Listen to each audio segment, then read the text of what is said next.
പറഞ്ഞ ജോണ്ടർ കോമഡിയാണ്. വിനായകൻ്റെ പെർഫോമൻസ് കോട്ടേഴ്സുണ്ട്. വിനായകൻ നല്ല ചെയ്തിട്ടുണ്ട്. അവിടെ മൊത്തത്തിൽ ആവറേജ് ആയിട്ട് ചിലർക്ക് കോമഡി വർക്കൗട്ടാവും, ചിലർക്ക് വർക്കൗട്ടാവും. എന്നാലും ലാഗിട്ട് പറയുമ്പോൾ കണ്ടിരിക്കാം. One time വാച്ചബിളാണ്.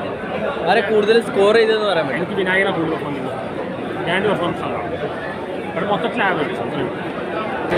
വെറൈറ്റിയാണ് ഈ സിനിമ. ഇറങ്ങുന്നതിന് മുമ്പ് തന്നെ നല്ലതാണ്. അപ്പോൾ രണ്ടുപേരുടെയും ഒരു ബോഡി ലാംഗ്വേജ് മറ്റൊരു ക്യാരക്ടർ ഭയങ്കര വ്യത്യാസമാണ്. പിന്നെ ഒരുപാട് കോമഡികളിലൂടെ പോയ സിനിമയാണെങ്കിൽ ഭയങ്കര സീരിയസ് ആയിട്ടൊരു സബ്ജക്റ്റ് പോലെയാണ്. കാരണം നമ്മുടെ നാട്ടിൽ നമുക്കറിയാം ഈ കേസ് നടത്തി അങ്ങനെ ഒരു വൈരാഗ്യം, രണ്ടുപേരും തമ്മിലൊരു വൈരാഗ്യം, അത് അവരുടെ ചെറുപ്പകാലം തുടങ്ങിയിട്ട് അവരുടെ ഒരു പ്രായമാവുന്ന ഒരു മരണത്തിന് ശേഷം വരെയുള്ള ഒരു പ്രത്യേകതര ഒരു വൈരാഗ്യത്തിൻ്റെ കഥയാണ് പറയുന്നത്.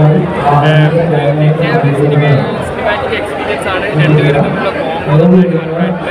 പിന്നെ അതുപോലെ തന്നെ വിനായകൻ്റെ ഡാൻസിൻ്റെ ഒരു സോങ്, ക്ലൈമാക്സ് വരുമ്പോൾ ഒരു സുരാജിൻ്റെ സോങ് അവർ രണ്ടുപേരും അതിഗംഭീരമായിട്ട് ചെയ്യുന്നത്. അപ്പോൾ രണ്ട് ഫാമിലികൾ തമ്മിലുള്ള പക, അവരുടെ ഗൃഹനാഥന്മാരുള്ള പക, അതിലൂടെയാണ് കഥ പോകുന്നത്. അപ്പോൾ ഫാമിലികൾക്ക് കണ്ടിരിക്കാവുന്ന രീതിയിലുള്ള ഒരു കുടുംബേത്ര എന്ന രീതിയിൽ നന്നായിട്ട് വന്നിട്ടുണ്ട് തെക്ക് വടക്കൻ സിനിമ. എടുത്തു പറയേണ്ടത് ഇത് തന്നെയാണ്. പക നമുക്ക് മനുഷ്യനെ എത്രത്തോളം പക, ചില സീനുകളിൽ നമുക്ക് തോന്നിയത് കോമഡിയാണോ ഇവർ ചെയ്യുന്നത് സീരിയസ് ആണോ, പക്ഷേ ഇത്രയും സീരിയസ് ആയിട്ട് പക കൊണ്ട് നടക്കുന്ന ആൾക്കാർ നമുക്കിടയിലുണ്ട്. നമുക്കറിയാം ആ ഒരു രീതിയിലാണ് സിനിമ പോയിരിക്കുന്നത്. അപ്പോൾ രണ്ടുപേരുടെയും മികച്ച പെർഫോമൻസിലുള്ള നല്ല ഫാമിലി മൊമെന്റ്സ് ഉള്ള ഒരു സിനിമയാണ് തെക്ക്.